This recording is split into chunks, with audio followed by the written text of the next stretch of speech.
पुढे काही दिवसांनी नागू, आवडी, बयाबाई, अप्पा या तिघांना घेऊन नाथाच्या जत्रेला गेला होता. त्यानं नदीकडेच्या आमराईत गाडी सोडली होती.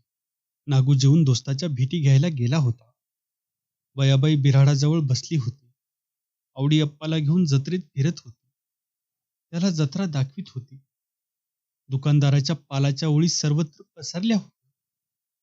मेवा मिठाईच्या दुकानावर पोराबाळांची झिंबड पडली होती. सिनेमाचा तंबू अजून रिकामाच होता. मात्र सर्कशीच्या तंबूभोवती गर्दी वाढत होती. उंट, हत्ती, खेचर, वाघ यांना पाहून भोळी माणसं आश्चर्य करीत होती. पलीकडे हॉटेलवाल्यांची रांग लागली होती. प्रत्येक दुकानात चुली धूर ओकत होती आणि त्या धुरावर स्पेशल चहा काढत होता. चिवडा उडत होता. झणझणीत भाजी फस्त होत होती. चहावाल्यांची चलती होती. ते पैसा गोळा करीत फोनची चावी फिरवीत होते. नवी नवी गाणी वाजवत होते आणि सर्व दुकानात एकाच वेळी अनेक गाणी पिंचाळत होती. आवडी अप्पाचा हात धरून सर्कशीच्या तंबूजवळ आली. अप्पाला हाती दाखवून पुढे निघाली. चहाच्या दुकानाच्या ओळीतून ती मेव्याच्या पालाकडे पावलं टाकू लागली. आवडीला पाहून पेरकी चहावाले बावरले. त्यांनी लगेच फोनवरची गाणी बदलली आणि एकाच वेळी अनेक इरसाल गाणी वाजू लागली. तेरी प्यारी प्यारी सूरत को, अत्तराचा फाया माझ्यासाठी आना, रंगवीत मेहंदी माझा रंग गोरा पान, बुगडी माझी सांडली ग, असा मारीन तीर डोळा तिरपा. या गाण्यांच्या भयान भडीमारातून आवडी तशीच पुढे गेली. एका दुकानात अप्पाला खाऊ घेऊन ती मागे फिरली आणि त्याच वेळी धनाजी समोरून आला. त्याला पाहून ती खुदकन हसली. मग उगीचच लाजली. ती जागीच खिळून गेली. कोण कोण आला आहे? धनाजीनं विचारलं आणि आवडी भारावली. गालावरचं गोड हसू तोंडाला पदर लावून मान तिरपी करून दडवीत खाली पाहत म्हणाली, मी, दादा, आई आणि अप्पा. दादा कुठं गेले? धनाजीनं सहज विचारलं. जत्रत. आवडीनं पदराचा शेवट दातात धरून उत्तर दिले. गाडी कुठं सोडली? त्या आमराईत. बरं, जा, तुम्हाला उशीर झाला, असं म्हणून धनाजी पुढे गेला. लाजऱ्या आवडीला मग बरं वाटलं. निश्वास टाकून ती आमराईकडे निघाली. एकदाही वळून पाहण्याची तिला हिंमत झाली नाही.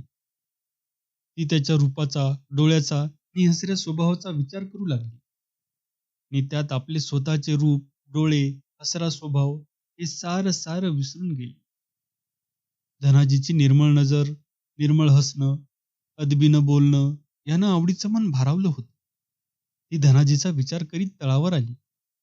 तेव्हा नागू येऊन बसला होता. तो म्हणाला, लवकर नाही का यायचं?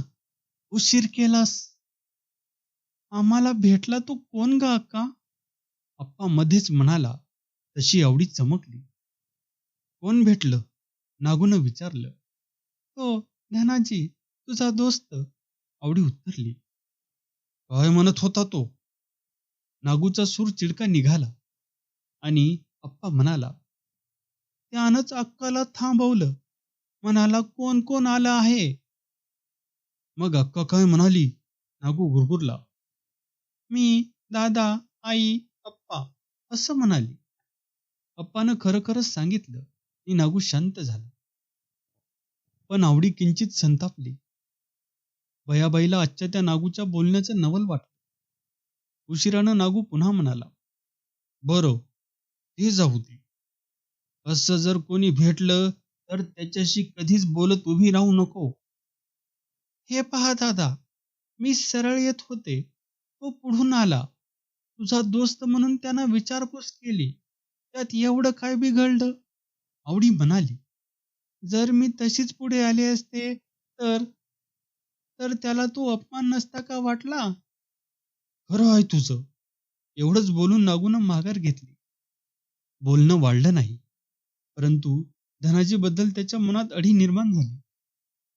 भर जत्रेत आवडीला उभी करून तिच्याशी बोलत उभं राहणाऱ्या धनाजीचा त्याला फार राग आला. त्यानं तो राग कुणालाच कळू दिला नाही. दुपार फिरली. उन्हाची धग कमी झाली. थंड वारा वाहू लागला. गावदरीला कुस्त्याचा फड पडला.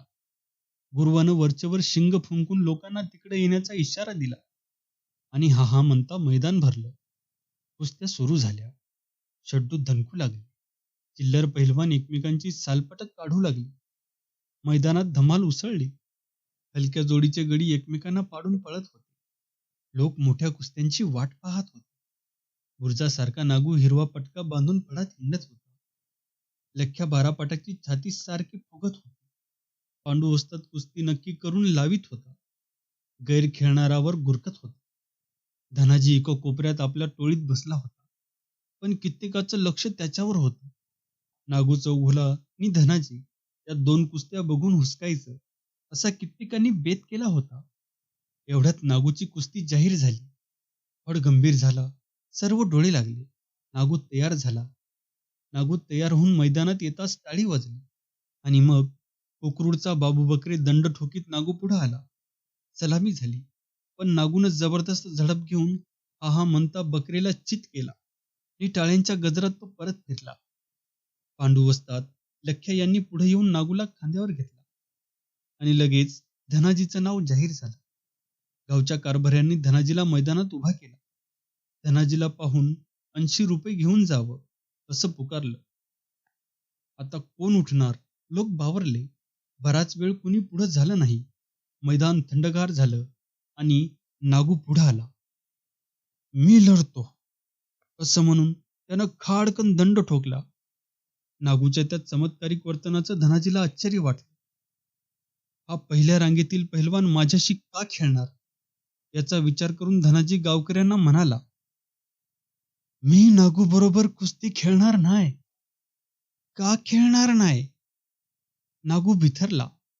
इनामाची रक्कम तुम्ही घेऊन जा. धनाजीनं संपूर्ण माघार घेतली. नागू म्हणाला, का? मी कमी आहे? गुमान खेळ. गावाचं फडाचं सर्वांचंच एकमत झालं. होऊन जाऊ द्या. अशा आरोळ्या उठल्या. वातावरण तंग झालं आणि धनाजी तयार झाला. नागूनं मुद्दाम कुस्ती धरली. त्या अर्थी काहीतरी कुरापत निघणार असा कित्येकांना संशय आला. बोरगावचे 50 रामोशी कुऱ्हाडीत दांडी ठोकून सज्ज झाले आणि धनाजी मैदानात उतरला. नागू पावित्र्यात उभा राहून म्हणाला, कुस्ती खेळ पण बरगड्या सांभाळ. तू काळजी करू नको. वीज कडाळल्यासारखा दंड ठोकून धनाजी म्हणाला, माझ्या बरगड्या पोलादाच्या बसविल्या आहेत. सलामी बरोबरच झटापटीला प्रारंभ झाला. दोन बलिष्ठ देह एकमेकावर मात करू लागले. फळ दणकू लागला. दोघांनीही आपली इब्रत पणाला लावली होती. दोघेही निर्माण होऊन लढत होते. दोघांचं बळ एकाच पायरीवर उभं होतं. दोघे सारखे दिसत होते आणि सारखे लढत होते. जमिनीला गुडघा टेकायचा नाही हा धनाजीचा दंडक होता. त्याचप्रमाणे तो खेळत होता आणि धनाजीला गारद करायची नागूला घाई झाली होती. परंतु त्याला ते अवघड जात होतं. त्याचा अंदाज चुकला होता. सर्व शक्ती एकवटूनही धनाजी वाकत नव्हते. उलट त्याचं बळ वाढत होतं. प्रसंग बाका आहे हे कळून नागू पिसाळला होता. लोक पाहत होते. आता कोण पडणार? काय होणार?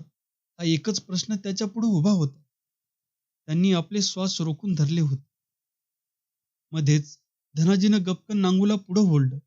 हरकन तो त्याच्या पाठीवर गेला की दुसऱ्या क्षणी त्यानं नागूला डोकीपर्यंत उचलून फेकून दिला. लोकांना चेव आला. टाळ्यांनी आसमान दणकलं. सूर्य मावळत होता. कुस्ती रेंगाळत होती. कुस्ती होणार नाही. अंधार होईल. घरी जायला उशीर होईल या विचारानं फडात चिलबिल निर्माण झाली होती. नागूला किंचित धाप लागली होती आणि धनाजीनं आक्रमक खेळ आरंभला होता. मग गावकरी, पांडू वस्ताद, लख्या ही मंडळी पुढे गेली.